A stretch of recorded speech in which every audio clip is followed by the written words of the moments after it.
Want to make a podcast? Spotify's got a platform that lets you make one super easily, then distribute it everywhere and even earn money, all in one place for free.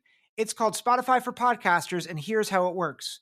Spotify for Podcasters lets you record and edit podcasts right from your phone or computer, so no matter what your setup is like, you can start creating today. Then you can distribute your podcast to Spotify and everywhere else podcasts are heard. Video podcasts are also available on Spotify, and when you want to take conversations with your fans to the next level, Q&A and polls are the best way to get them talking. With Spotify for Podcasters, you can earn money in a variety of ways, including ads and podcast subscriptions, and best of all, it's totally free. I highly recommend you give it a try. Download the Spotify for Podcasters app or go to www.spotify.com/podcasters to get started today. What's up, everyone? Welcome to the Big Ten Football Talk Podcast. I'm your host, Zach Guggenheim. Best case, worst case, episode 5. We're going to be talking Illinois Fighting Illini and the Penn State Nittany Lions. If you like the podcast, make sure to like, follow, subscribe. Follow us and you can listen to us anywhere you get your podcasts. Google, Apple, Spotify, Amazon Music. Give us a try. Subscribe. Leave a review. Share us with your friends on Twitter, on Instagram. If you want to send me an email, if you're like, that was a terrible idea or that was a great idea, send me presents. Big10footballtalk@gmail.com. This has been a fun series, and I think in doing this series, what it's done for me is it's made me realize, I think honestly, just how up in the air a lot of things are, especially in that middle part of the conference. And, you know, I was talking about Maryland last time, and it'll be interesting to see if they're able to compete with the upper echelon of the Big Ten East. And I think in a lot of ways, that's a little bit about how I feel with Illinois in terms of, can they kind of break through this season? I think they probably should have won the West last year. They were surprisingly talented. And that's in spite of the fact that I didn't feel like they were left with much with the previous coach, his name is eluding me. I was about to say Tubby Smith, and I was like, that's a basketball guy. Oh my gosh. I know who he is. This happens all the time. Former Chicago Bears coach. I can't believe I'm blanking on his name. But I didn't think they had a ton of talent. But in actuality, their back seven was phenomenal. Devin Witherspoon, I believe, was the number 5 pick overall in the draft, right? They had Sidney Brown, who was a 3rd-round pick, Jartavius Martin, who was a 2nd-round pick, and then a pretty good free safety in Kendall Smith. And, those top 3 guys I talked about, Witherspoon, Brown, Martin, are all gone. There's a lot of questions of, do they have the talent? Do they have the ability? And the reality is, in the transfer portal world, I think they might be able to still be competitive in the West. And Phil Steele would say a contender in the West. I'm just not sure I see that. But I think there is maybe a best case where they do make the Big Ten championship game. I don't think it's likely, but I think there's a possibility. So I'm going to just go through some of the things that I see in the roster, and then we're going to go through the schedule. The first thing is that they do get, I think, a decent prospect at quarterback in Luke Altmaier. He transfers in from Ole Miss. Didn't have great stats at Ole Miss. He's mainly a backup. Had one start, 3 touchdowns, 3 interceptions, 52%. But, he's a young guy. He's a sophomore. So we're not sure. He was highly rated out of high school. So I think that is an improvement. That could be an improvement over guys like Tommy DeVito and Art Sitkowski. And that's not meant to be a shot at those guys. It's just that they were never going to be, guys that really made you better. But they weren't going to be guys that lost you games either. They were competent. They were game managers. And they were really good at getting you in the right play and making sure that the offense kept moving, which is what you want in a Brett Bielema-led offense, right? Hand it off. Don't make big mistakes. Hit big plays when you can. And, don't shoot yourself in the foot. Luke Altmaier might be a little bit more than that. Bielema calls this quarterback room the best he's had since he's been there in year 3. So I think that's an intriguing prospect to have a quarterback who might be a playmaker. Reggie Love, he's back, had 499 yards over the past 3 years. They really like him. Josh McCray is back. They certainly lose a lot in Chase Brown, but this offense has always been, it's not just been about the running back, it's the offensive line, right? And particularly with Bielema, right? You could plug in most running backs and they'll get 1,000 yards in a Brett Bielema-led offensive line. Reggie Love, I think, has potential. Josh McCray, potential. They really are high on Caden Fagan. So I think there's certainly some potential there. Again, you'll notice the word is potential, right? Potential. I like the wide receiver room. Isaiah Williams is, I think, a really good player who makes a lot of things happen. Last season started all 13 games, was 13 all Big Ten, 715 yards. They'll put him all over the field. Patrick Bryant is projected to start at that other spot. He started 11 games last year, 450 yards. I think he could progress in that area. I think he could really be a good number 2 receiver. They like Casey Washington, their senior. He's a good leader, has had 600 yards over the past couple years. So I think they have a good receiving core. Tip Ryman at tight end, he's back. So a lot of 3 of their top 4 pass catchers, or projected pass catchers, are back. In Bryant, Williams, Ryman. Washington is back too, but my point there in saying that is they have a lot of experience in the wide receiver room, the tight end room. And then you look at that offensive line, Joshua Kreitz is new. He played in a few games last season, but he comes into the center spot. Jordan Slaughter, senior, but he only has one start at left guard. One start at left guard. He did play in 13 games last year, but only one start. But he is a senior, so he's been around the block at right guard. But then you look, and here's where I think there's real potential. Isaiah Adams is back. Zy Chrysler, back. Started last year. Honorable Big Ten, honorable mention Big Ten last year. Isaiah Adams, third team Big Ten. Julian Pearl, who has started, I believe, a total of 34 games. He was honorable mention Big Ten. So you've got 3 guys who have started a lot of games on the left side and the right tackle. And so that's going to give your quarterback a lot of time. I don't think this offensive line is going to have any problem blocking for their running backs. And then the defense, I think while they lose a lot in that secondary, I'm not sure they play a schedule that's going to really hurt them. They return their two edge rushers, which is really good for them. Jajon Newton, Keith Randolph. They lose their big nose tackle, but Terrell Edwards comes in. He's 6'2", 320. He's a big space eater.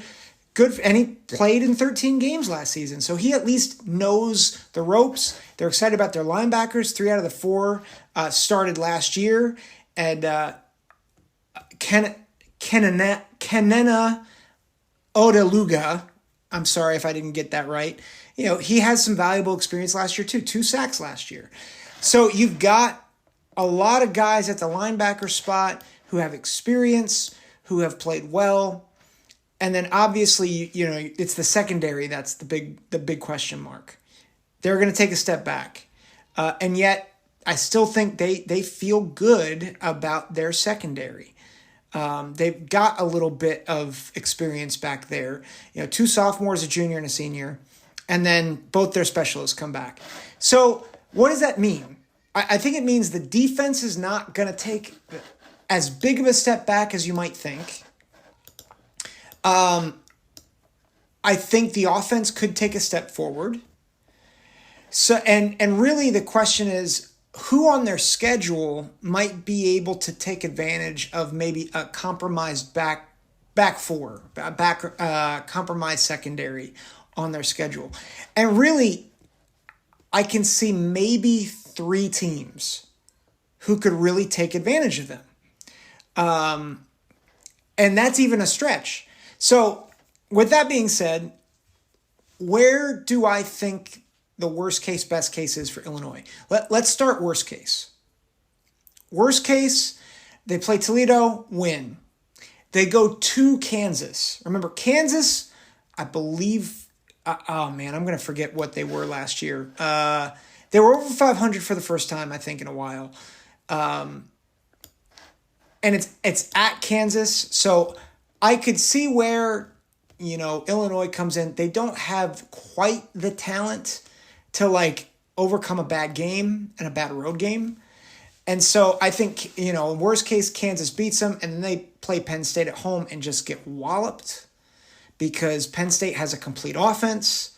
Drew Allar really is one of the best quarterbacks in the country.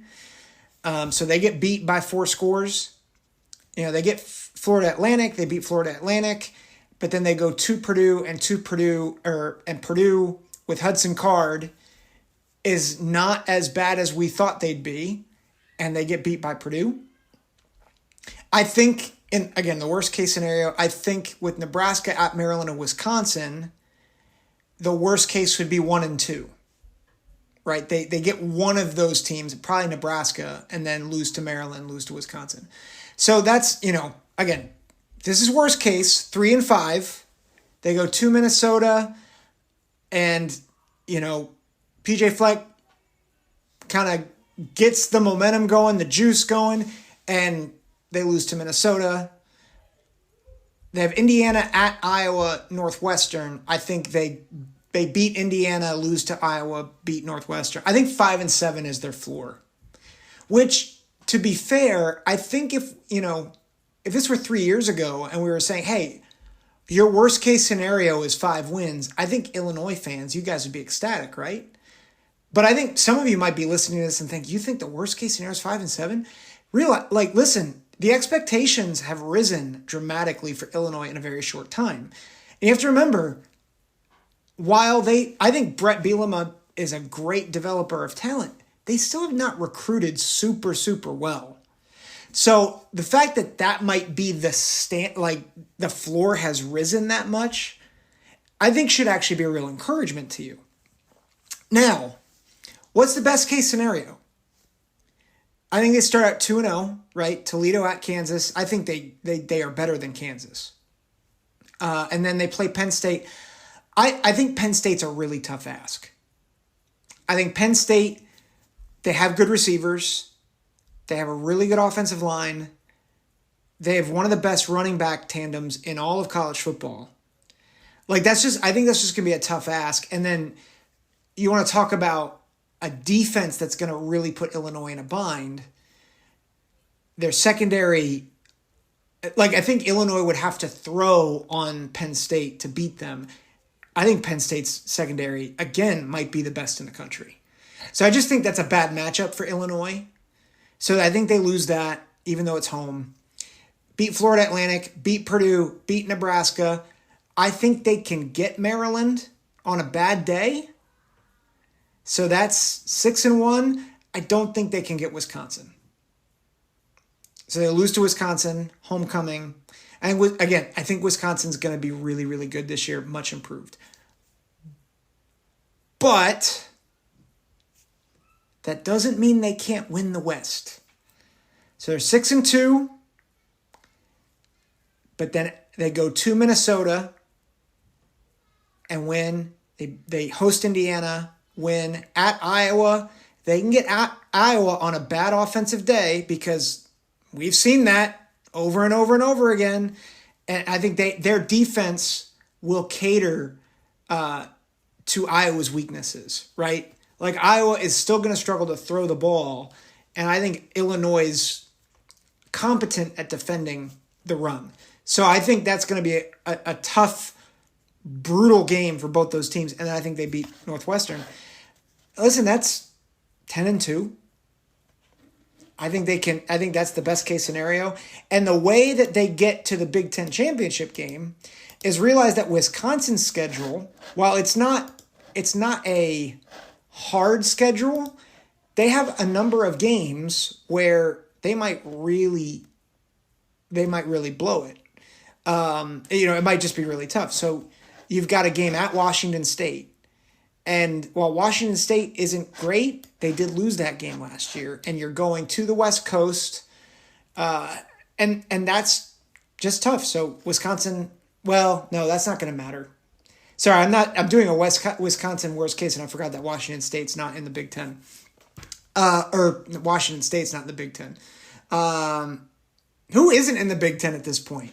Right, Washington is. Washington State isn't. Good job, Zach. They go on the road to Purdue. Purdue often gets an upset at home. It's a weird game. It's on a Friday, so they could lose that. They host Iowa, and Iowa could get them. They host Ohio State. Ohio State can obviously get them. And so in this scenario, Wisconsin drops 3 games in the Big Ten, and even though they beat Illinois ends up being having the better record in the Big Ten West, and they go to the Big Ten championship game where they lose to one of the big boys, Ohio State, Michigan, or Penn State. I don't think Illinois, much like most West teams all West teams at this point, in this current iteration of the Big Ten championship game, it's just going to be a little difficult for the West champion to really compete with those other 3 teams, with the exception of one Big Ten West team, which we'll talk about. That'll do it for Illinois. Let's take a break, and then I'll come to Penn State. Welcome back to the Big Ten Football Talk podcast. We're talking Penn State. I'm going to be totally upfront. I'm not going to spend much time on the best case, because I think most people know what the best case scenario is. And it's national championship. It's the first time, I think, maybe in the playoff era, that I felt like Penn State has a roster that could really compete for a national title. I don't mean like make the playoff. I mean compete for a national championship, like beat Georgia, beat Alabama. I think Penn State could be that this year. Drew Lar, I absolutely think Penn State made the right call to not start Drew Lar last year. And yet, when he played, you saw the potential. He was impressive. He made quick decisions. He has the arm strength. He has the poise. I think could easily be a first-round pick when he leaves Penn State, most likely next year. I think Drew Lar is going to be a surefire all Big Ten selection, whether it's first team, second team. Like I am very high on Drew Allard. The running back room is the best it's been, I think, maybe in 15 years. Well, that's saying something. I forgot that Saquon Barkley was in that room, but like Saquon and Miles are probably is probably the best, but this is not far behind, right? Like you have Singleton, you have Allen. Both of them are dynamic players. They complement each other well. It's just a very, very strong room. They get Trey Potts from Minnesota, it's amazing to me that Trey Potts transferred out of Minnesota because I thought he would have a bit more run this year for the Gophers. But, like, he's your number 3. Like, that's a really good number 3 running back. And then the one place where I'm a little concerned is receiver, right? But Keandre Lambert-Smith, I thought, improved last year. I thought he was a bit more dynamic last year. Dante Cephas comes in from Kent State, and he had a really productive career there. 27 starts, over 2,000 career yards. So, again, can he do it at the Big Ten level? We're not sure. Harrison Wallace is projected to start maybe in the slot, and they're high on him. They've got some other guys that have come in. Malik McLean comes in from Florida State. So they've got guys that they're high on, but it's certainly not proven guys outside of maybe Lambert-Smith. Theo Johnson is going to take over at tight end along with Tyler Warren. I think that, again, they're high on both those guys. Both those guys made plays last year, but they have some more work to do, right? Where I'm really excited, and maybe where I started to speak about the running backs here, is the offensive line. 4 starters back. Norzad was honorable mention Big Ten last year at center. Sam Wormley is back. Honorable mention Big Ten last year. Caden Wallace is back. And then, of course, the shocker, Olu Fashanu, who I don't know how he was only a second-team All-Big Ten. I mean, he was out for the year after 9 games. Or maybe that was in 2021. He was out for extended time last year. I'm trying to remember when. But, I mean, that dude, when he came back, he was a projected top 10 pick before he decided to come back.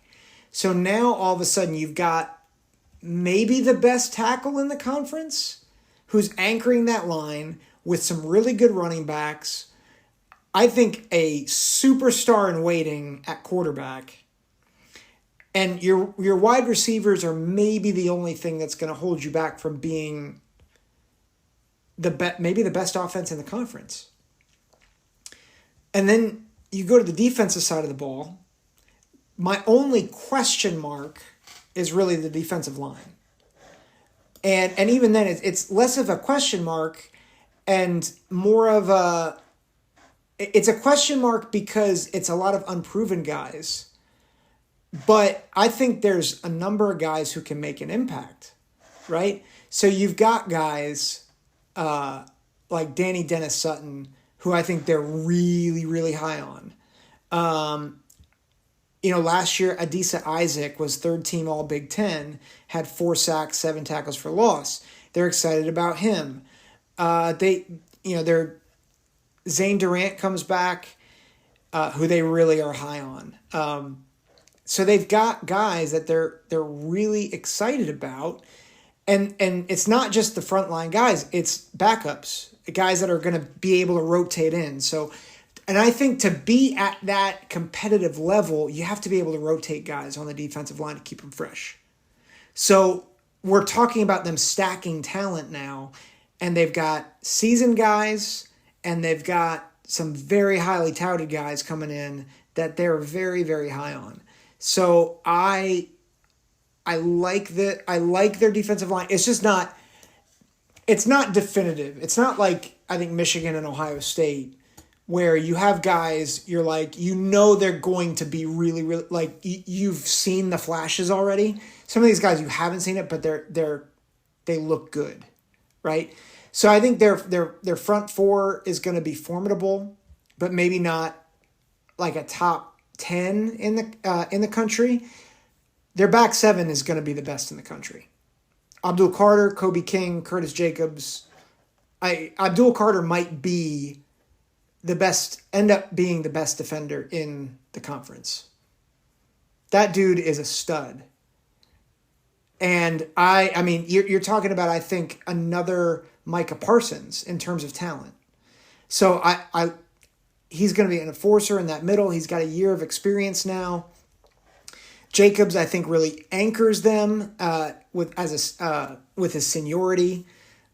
So I like that linebacker core, and then you look at the secondary: Kalen King, Johnny Dixon, Keaton Ellis.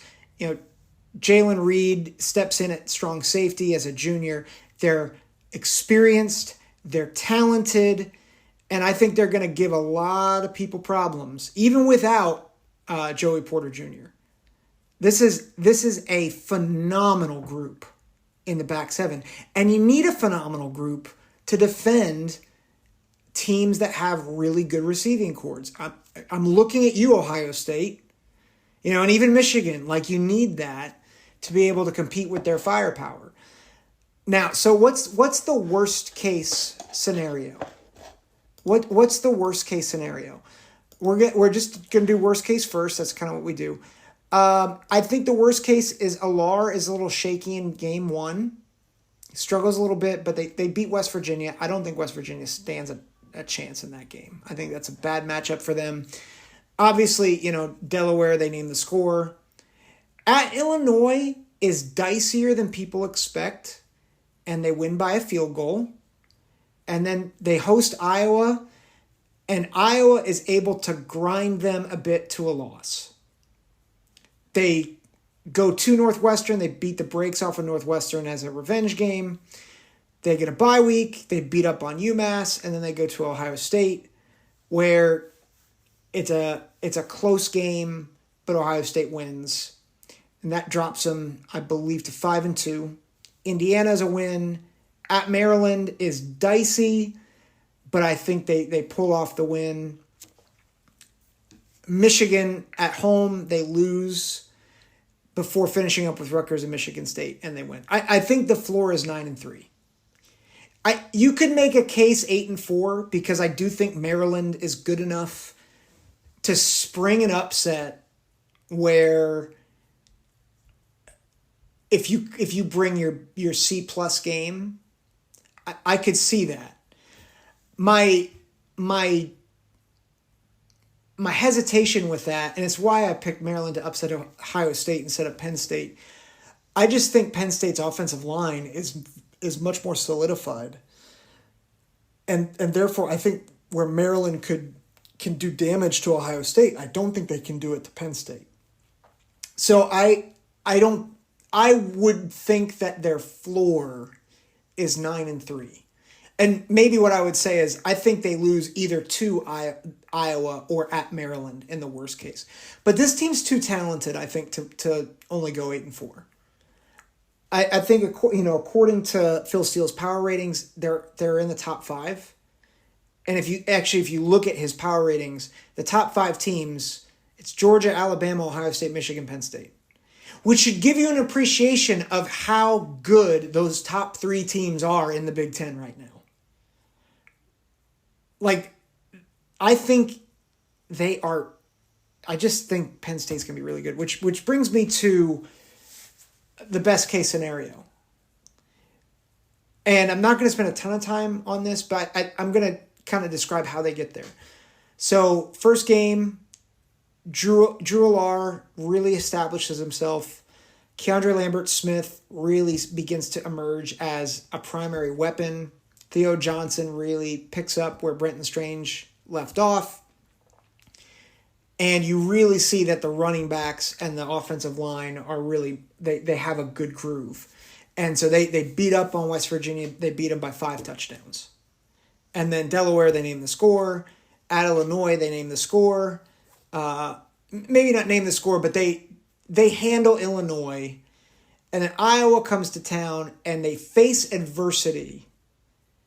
But ultimately, they still win by a couple scores. But they face adversity and they know, okay, we've really got to up our game against sound defensive teams. And that's important. At Northwestern, they crush them. Bye week, UMass, crush them. At Ohio State, they limit the passing game and they take Ohio State's best shot, but they pull away in the fourth quarter after facing adversity again. And they are still undefeated after that game. They beat Indiana, they beat Maryland, and then they host Michigan, which is key. They're not going to Michigan, they are hosting Michigan. And they're able to withstand the brutality up front of Michigan. They slow down the running game just enough, and they force J.J. McCarthy into a couple of picks, and they beat Michigan. Beat Rutgers, beat Michigan State, have a very competitive game with Wisconsin, who is highly ranked in the Big Ten championship game, and they are the number 1 seed of the college football playoff. They take on either USC or who's someone else that they might end up facing? USC or Florida State or Clemson. One of those 3 teams as the number 4 seed, or Texas might be another one. You can tell who I'm maybe thinking about from my playoff picks here. Get one of those guys, and they handle them. They're not able to handle Penn State's explosiveness, their defense. And then in the national championship game, they get a Georgia team who is maybe a little beat up from their last game. They haven't figured out the quarterback situation. And ultimately, they're able to outlast Georgia in the national championship game. And they win their first title since 1986. Listen, when I say this, Penn State fans, I really am buying Penn State. And I know there's, James Franklin, he's not the greatest X's and O's guy. He's not the greatest, he's not great at a lot of things, or maybe he's not elite at a lot of things. That might be a subtle or not so subtle shot at him. Yet, this is his best roster. And I think the way that other teams are maybe a little compromised, I think this is a prime opportunity for them to get not just to the playoff, but to win the whole thing. And so, just so you know, that's the best case scenario. Am I picking that?